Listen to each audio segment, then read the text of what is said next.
Hello students, स्वागत है हमारे चैनल पर। आज हम आपके लिए लेकर आए हैं क्लास 4 का यानी क्लास 4 की गणित का चैप्टर नंबर 3। यहाँ देखिए, चैप्टर या अध्याय या पाठ 3 थर्ड पार्ट लेके आए हैं। संख्याओं की तुलना एवं जोड़ घटाव। इसमें संख्याओं की तुलना यानी कि बड़ी संख्या छोटी संख्या कौन सी है, बराबर है तो कैसे है, और जोड़ और घटाव, जोड़ कैसे किया जाएगा और घटाया कैसे जाएगा। तो बच्चों, आपके इस अध्याय नंबर 3 में सबसे पहले आइए चर्चा करें। इसमें छोटे छोटे सवाल अंदर भी दे रखे हैं चित्र में यहाँ दर्शाए अनुसार। तो बच्चों, आपकी सुविधा के लिए हमने इसमें पाठ के अंदर जितने भी क्वेश्चंस आए उन सबको हमने भर दिया है। उनके सभी के आंसर हमने लिख दिए हैं, क्योंकि इसमें जो क्वेश्चन पूछे गए हैं उनके आंसर आपको लिखने हैं। तो ये देखिए पेज नंबर 18 पर, फिर ये पेज नंबर 19 पर। संख्याओं को पहचानने के लिए इकाई, दहाई, सैकड़ा और हजार का उपयोग करके तालिका भरिए। तो हमने इस तालिका को भर दिया है।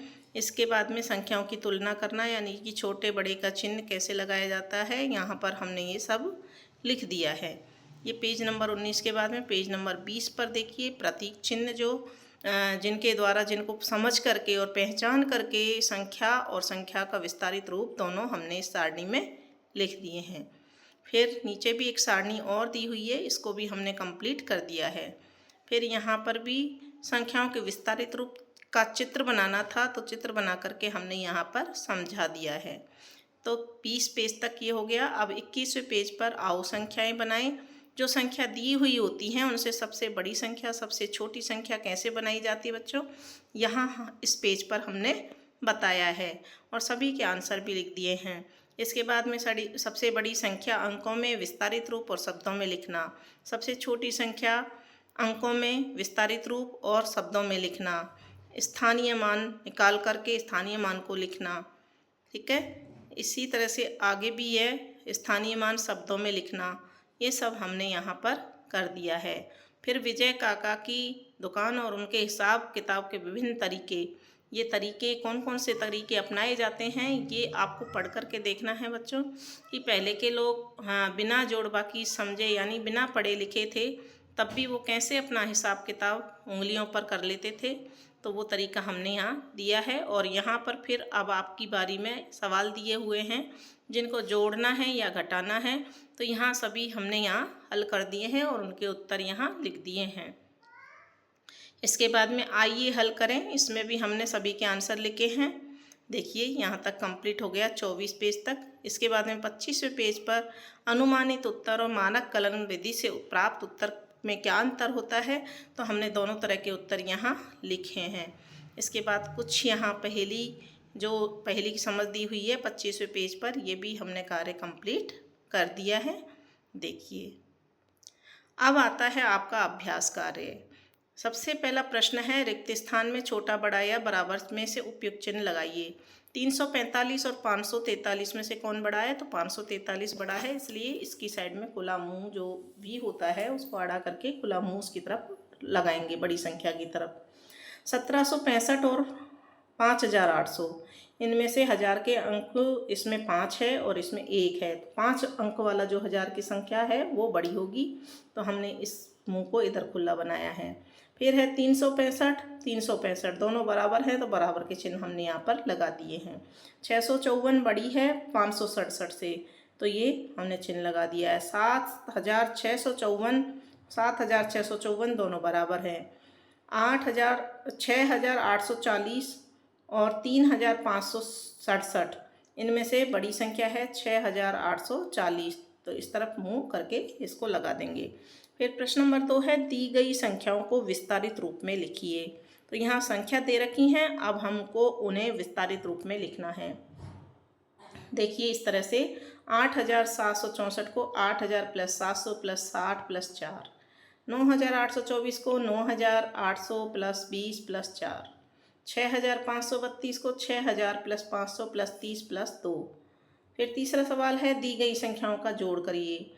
2345 को और 6789 को जोड़ना है, तो इसका उत्तर ये यहाँ लिख दिया है। फिर 7890 और 1023 को जोड़ना है, तो इसका सही उत्तर है 8,913। फिर देखिए 6,543 और 2,987 को जोड़ना है तो आंसर आएगा 9,530। ठीक है। फिर यहाँ हिंदी में दिए हुए हैं अंक 1,205 प्लस 8,076, इनको जोड़ा है तो 9,000, ये हिंदी में लिख दिए 9,281। आपकी समझ के लिए हमने इनको इस तरह से भी लिखा है ताकि आपको परेशानी नहीं आए। फिर चौथा सवाल है सही संख्या जोड़कर रिक्त स्थान भरिए। यहाँ देखिए बच्चों 56 प्लस खाली जगह दे रखी थी, यहाँ 100 दे रखा है तो 100 में से 56 को घटा देंगे तो यहाँ जो संख्या है 44 वो आ जाएगी। 245 प्लस खाली जगह दे रखी थी 500, तो 245 में क्या जोड़ें कि 500 आ जाए, तो 500 में से 245 को हम घटा के देख सकते हैं, 255 यहाँ सही उत्तर आ जाएगा। फिर 78 प्लस खाली जगह दे रखी थी 150, यहाँ भी इसी तरीके को अपनाएंगे कि इसमें से इसको घटाएंगे तो 72 उत्तर आ जाएगा। 365 प्लस 635 बराबर 1000, इसको भी 1000 में से 365 को घटाएंगे तो 635 बच जाएगा। फिर है मैं कौन हूँ मिलान कीजिए। मैं 200 के 10 नोट और 100 के 4 नोट के बराबर हूँ। तो देखिए बच्चों यहाँ पर मिलान करना था हमको, ये देखिए, हाँ मिलान करने के लिए मैं 200 के 10 नोट यानी कि 2000 हो गए, 2000 और 100 के 4 नोट तो 400 और जोड़ लेंगे तो 2400। यहाँ पर सही उत्तर यहाँ है, यहाँ जगह नहीं थी, हमने सही उत्तर को यहाँ इसके सामने लिख दिया है। सेकंड है मेरे में से 200 कम करने पर मैं 4 अंकों की सबसे छोटी संख्या बन जाऊंगी, यानी कि 1200।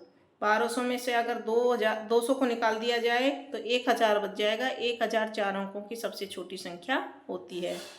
तीसरा है मैं 4 अंकों की एक संख्या हूँ, मेरे इकाई एवं हजार के अंक समान है। इकाई और हजार के अंक किसमें समान है, आप देखिए कौन सी संख्या ऐसी है जिसमें इकाई, तो यहाँ पर सही उत्तर हमको यहाँ पर होना चाहिए, इकाई और हजार के अंक इसमें समान है। और दहाई और सैकड़ा के अंक हजार के अंक के दुगने हैं, यानी कि 3 का दुगना 6 6। ठीक है, तो सही उत्तर हमने यहाँ इसके सामने लिख दिया है। मैं 4 अंकों की सबसे छोटी संख्या की दुगनी हूँ। सबसे छोटी संख्या 4 अंकों कौन सी होती है, 1000, तो 1000 का दुगना 2000, तो यहाँ 2000 यहाँ लिखा हुआ है, ये सही उत्तर है। फिर है मैं 8000 9000 के ठीक बीच में आती हूँ और मेरे इकाई और दहाई के अंक शून्य हैं। तो यहाँ देखिए 8500 में इकाई दहाई के अंक शून्य हैं और ये 8000 9000 के बीच में आती है 8500, सही उत्तर होगा। फिर प्रश्न नंबर 6 है 4 अंकों की संख्या बनाइए। ऐसी संख्या जिनके हजार का अंक इकाई के अंक का दुगना हो। तो यहाँ ये बनाया हुआ है इकाई के अंक का दुगना 4, 2 दूनी 4। ठीक है, ऐसी संख्या जिनके सैकड़ा और दहाई के स्थान पर शून्य हो। तो सैकड़ा और दहाई के स्थान पर मैंने शून्य लिख दिया है, बाकी संख्या आप अपनी मर्जी से कोई भी लिख सकते हैं। मैंने लिखा है यहाँ पर 5002। ठीक है, फिर है ऐसी संख्या जिनके 3 स्थानों पर 4 अंक एक स्थान पर शून्य हो। तो 3 स्थानों पर 4 अंक और 1 स्थान पर शून्य मैंने लिख दिया है। फिर है ऐसी संख्या जिसके हजार और सैकड़ा के अंक समान है। हजार और सैकड़ा के अंक समान है और दहाई और इकाई के अंक उनके आधे हैं, तो मैंने 8 8 लिखा है और इनके आधे आधे हो गए 4 4। ठीक है, तो संख्या बन गई अपनी 8844। फिर है ऐसी संख्या जिनके प्रत्येक अंक में 2 का पूरा भाग जाता है। तो 4 संख्या ऐसी लिखनी है जो मैंने 2 का भाग 2 के पहाड़े में आती है, जैसे 4 6 8 2, संख्या बन जाएगी 4682। इसमें 2 का पूरा भाग सभी अंकों में जाता है। फिर 7वां प्रश्न है नीचे दी गई संख्याओं के पैटर्न को पहचान कर खाली स्थान पर सही संख्या लिखिए। तो यहाँ पर कुछ संख्या लिखी हुई है, जैसे 2000 लिखी हुई है, उसके बाद में यहाँ 2200 2300 लिखी हुई है। तो हमने पहचान लिया है यह 100 का अंतर है।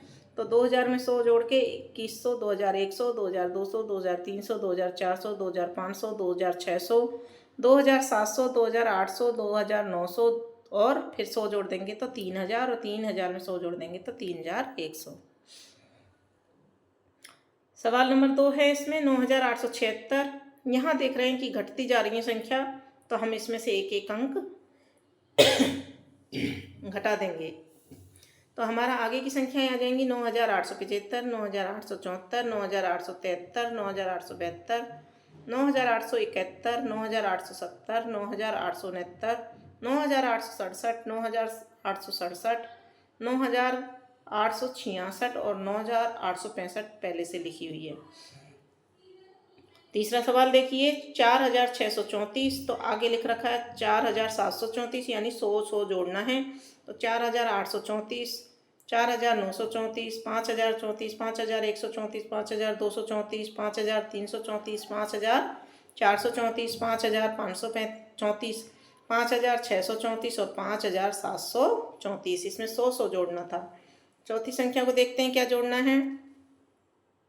9813, इसमें से 9803 यानी कि 10 घटा लिए हैं, तो 10 घटाते जाएंगे। इसमें से अब 10 घटाएंगे तो 9793, 9783, 9773, 9763, 9753, 9743, 9733, 9723 और 9713। फिर देखिए यहाँ पर 1890, और यहाँ पर हम देखते हैं कि इनमें हजार संख्या बढ़ती जा रही है। तो 1890 की जगह फिर लिखेंगे 2890, 3890, 4890, 5890, 6890, 7890, 8890 और 890। ठीक है। रीना के पास 2355 रुपये थे। उनके पिता ने उसे 4675 रुपये और दे दिए। तो अब रीना के पास कुल कितने रुपए हैं। तो दोनों को जोड़ेंगे। उसके पास पहले से रुपए थे इतने और ये उसके पिता ने दे दिए, तो 7030 रुपये। तो अब रीना के पास 7030 रुपये हैं। एक किसान के पास 578 आम थे। उसने 324 आम और खरीद लिए। तो यहाँ भी उसके पास कुल कितने आम हैं, तो जोड़ होगा पहले के आम और ये और खरीद लिए, तो 902 आम उसके पास उत्तर आ जाएगा। एक पुस्तकालय में 5630 किताबें थी। उसमें 2435 नई किताबें और रखी गई। अब पुस्तकालय में कुल कितनी किताबें हैं, तो इन दोनों को भी जोड़ देंगे और कुल किताबें की संख्या आ जाएगी 8065।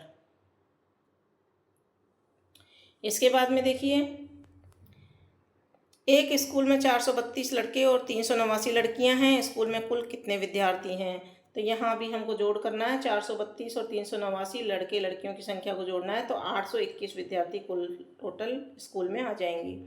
एक कार यात्रा के दौरान पहले दिन 289 किलोमीटर, दूसरे दिन 476 किलोमीटर चली।